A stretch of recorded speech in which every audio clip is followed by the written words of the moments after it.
اور رات کے اندھیرے میں قریب آ کر یہ بات ثابت کر رہی تھی کہ اس کے دل میں میرے لیے بہت کچھ ہے۔ میں ایک مرد تھا، بہت کوشش کے باوجود بھی خود کو سجل سے دور نہ رکھ سکا، اور میں بھی کروٹ بدل کر سجل کے قریب ہو گیا۔ سجل تو جیسے اسی کے انتظار میں تھی، جیسے ہی اسے علم ہوا کہ میں اس کا ساتھ دینے کے لیے تیار ہوں، وہ اپنے جذبات مجھ پر لوٹانے لگی۔ میں نے بھی اس کے ہر جذبے کی خوب پذیرائی کی، اور اب ہم دونوں اپنا مقصد حاصل کر چکے تو سجل نے اپنے موبائل میں ہماری ایک تصویر کھینچی جن میں ہم دونوں ایک دوسرے کی باہوں میں تھے اور دونوں ہی بے حجاب تھے۔ میں نے سجل سے کہا اس طرح کی تصاویر اپنے فون میں نہ رکھے، لیکن اس نے مجھ سے یہ کہہ کر خاموش کرا دیا کہ ان تصاویر کو دیکھ کر وہ اپنے بیتے ہوئے لمحوں کو یاد کرے گی۔ میں اس کی ایک ایک ادا پر فدا ہو گیا تھا۔ وہ اپنی پوری جوانی مجھ پر لٹا چکی تھی۔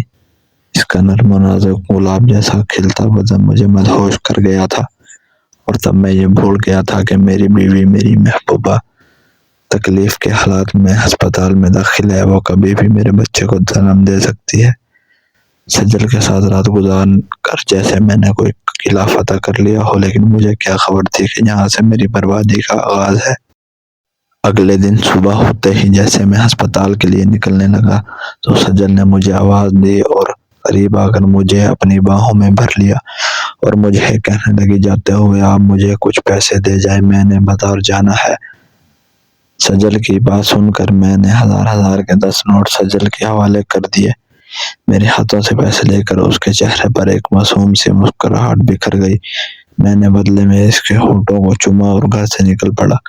میں سارا راستہ خوشی سے سرشار ہسپتال پہنچا تو میں نے دیکھا کہ سنوبر کی حالت کافی خراب ہے، اور ڈاکٹر نے کہا کہ آپ کی بیوی زندگی اور موت کے درمیان جھول رہی ہے اور کبھی بھی کچھ بھی ہو سکتا ہے۔ سنوبر کی ماں بھی بہت زیادہ پریشان تھی، جبکہ ہسپتال جا کر میری حالت بھی خراب ہو گئی تھی۔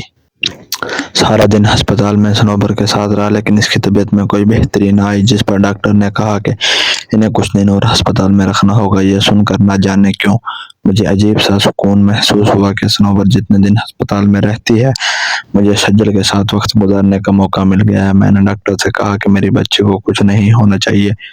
ڈاکٹر نے مجھے تسلی دی۔ میں رات تک وہیں ہسپتال میں سنوبر اور اس کی ماں کے ساتھ رہا، اور رات کو یہ کہہ کر واپس آ گیا کہ سجل گھر پر اکیلی ہوگی، مجھے جانا چاہیے، کیونکہ ہسپتال میں سنوبر کے ساتھ صرف کسی عورت کو رکنے کی اجازت تھی، اس لیے اس سنوبر کی امی کا وہاں رہنا لازمی تھا۔ جب ہسپتال سے واپس لوٹا تو سجل بہت خوش تھی۔ اس نے بہت ساری خریداری کی تھی اور سارے کپڑے باری باری مجھے پہن کر دکھا رہی تھی۔ اسے مجھ سے بالکل بے شرم محسوس نہیں ہو رہی تھی، اور وہ میرے سامنے دوپٹے کے بغیر بلا جھجک گھوم رہی تھی۔ اس کے کپڑے جسم پر اس قدر فٹ تھے کہ سب کچھ واضح نظر آ رہا تھا۔ وہ بار بار میرے قریب آتی اور میں اپنے حواس کھونے لگتا تھا۔ اچانک وہ مجھ سے پوچھنے لگی کہ کیا میں سنوبر آپی کی الماری کھول کر دیکھ سکتی ہوں؟ میں نے سجل سے کہا کہ اس میں بھلا پوچھنے والی کون سی بات ہے، تمہاری ہی آپی کی الماری ہے۔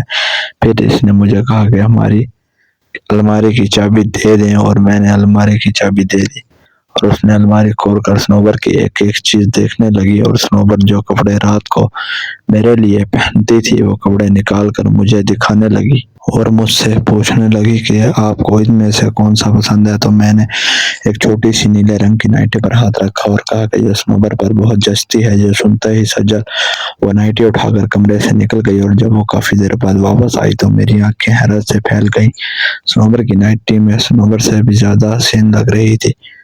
اچانک ہی وہ میرے آگے مسکراتے ہوئے آئی اور مجھ سے پوچھنے لگی کہ یہ نائٹی مجھ پر زیادہ اچھی لگتی ہے یا آپی پر۔ یہ سنتے ہی میں سجل کو اپنے باہوں میں بھرا اور اپنے محبت اسے کہنے لگا کہ یہ نائٹی سنوبر سے زیادہ تمہارے دودیا بدن پر جچتی ہے۔